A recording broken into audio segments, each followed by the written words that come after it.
Creating a footer page on Shopify involves customizing the footer section of your online store to display important information such as contact details, policies, and links to key pages. Here's how you can create and customize a footer page in Shopify. Access your Shopify admin. Log into your Shopify account. From your Shopify admin, go to Online Store and select Themes. Customize your theme. Find the theme you want to edit and click Customize. In the theme editor, scroll down to the footer section. Add footer content. Edit sections. Depending on your theme, you will have different options for footer content. You can add sections like newsletter sign up, social media links, contact information, and more.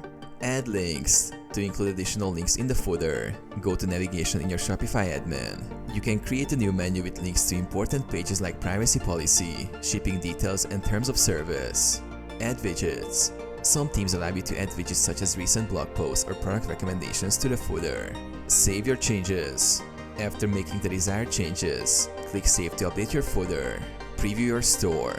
View your store to ensure the footer is displaying as expected.